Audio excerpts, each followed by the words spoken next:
Soil is the loose upper layer of the Earth's surface where plants grow. It's made of broken down rocks, decaying plants and animals, minerals, water, and air. This combination of materials makes soil the perfect environment for plants to grow.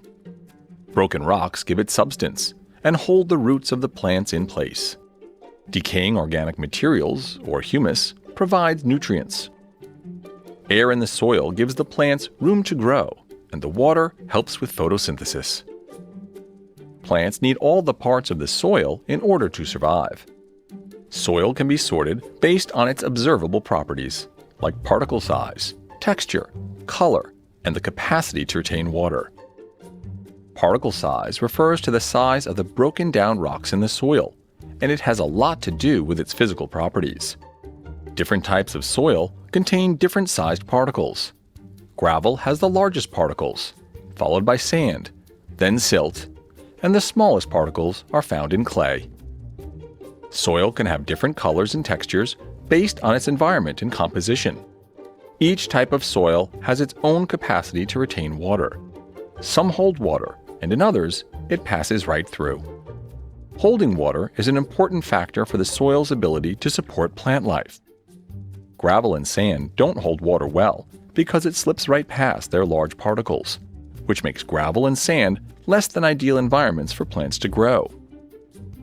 Silt and clay soil have much smaller particles and water sticks to it, dampening the soil and making for the perfect growing conditions for plants. The top layer of soil is known as topsoil, and it's where plants have their roots. If topsoil is made mostly of sand or gravel, it's difficult for plants to grow, which is why plants in the desert are generally smaller than the plants in the rainforest. Topsoils made of silt or clay hold more water, making it easier for plants to grow.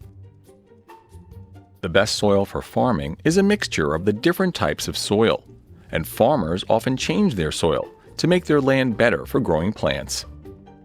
Adding gravel or sand to silt or clay soil can help it drain better, and adding silt or clay to sandy or gravelly soil will add nutrients and help absorb water.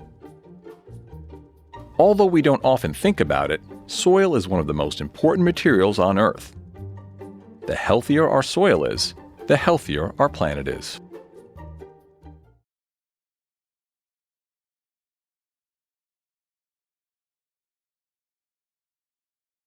Hi friends, I'm so glad you could help read Isaiah and I with our first school garden. We decided to plant a garden, but we didn't have a lot of usable space to work with. We can use a container garden instead of planting it into the ground. We can even use containers that we already have, like iced tea jugs, soda bottles, and colanders, so we can conserve Earth's resources. These are the supplies I picked up. I hope we have everything we need. Wow, Mr. Simpson, you have more than enough to start a container garden. Should I take the different types of soil and put them in the pots? Or should I mix them all together?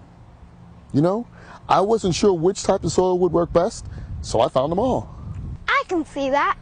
We should try all the soils to see which one works best. This is going to be harder than I thought. Can you guys help us with our soil experiment? I think the best thing we can do is start by identifying the properties so I can compare them. It looks like we have quite a few different types of soil to work with. We have soil A, soil B, and soil C. Let's go inside and get a closer look. Okay guys, since we had a little bit of time, I thought it might be fun to mix all three types of soils into this mixture. So, as you can see, we have soil A, soil B, soil C, and I combined all three to create soil D. You know, it looks like there are plenty that these soil samples have in common. Well, all of our soils are solids, and they all appear to be in the brown color family. But there are a number of properties that are different about the soils too. Soil B has a gritty texture, while each piece of soil C is smooth, and soil A feels soft with some bumpy pieces in it as well. Okay, I think we're ready to plant. Not just yet. We looked at the physical properties of the different soil types, but we still don't have a good idea of which soil is the best for growing plants. What else do we need to know? Well, think about plant growth for a minute. What else do plants need in order to thrive in their environment? Well, green plants need soil, water, and sunlight in order to grow. Right. We've got soil, we've got sunlight outside, and we've got plenty of water. But how can we test to see which soil retains or holds the most water?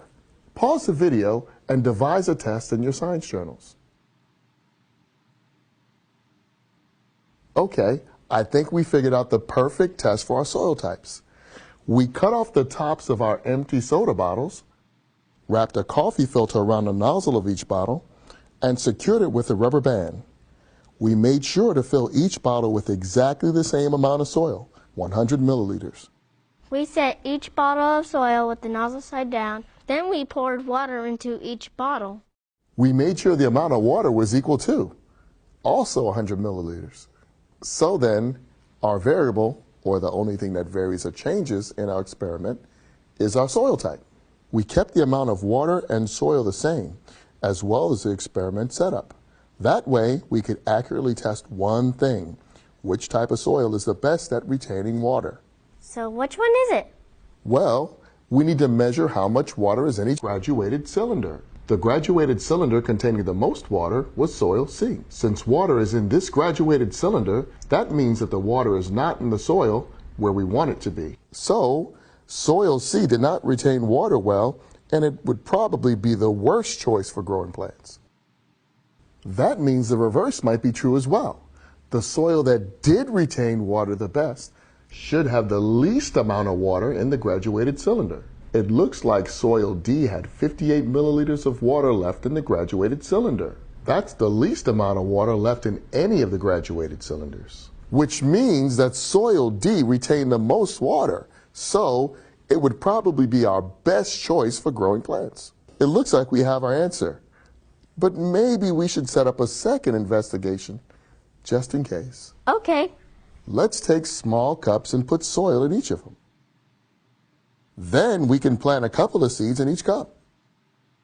Don't forget to keep everything the same except for the soil types. Water the seeds every day and keep the cups in a sunny window. That way, we can collect more evidence about which soil supported plant growth the best. And then we'll know which soil to use for our container garden outside. Our garden is going to be awesome. See you next time.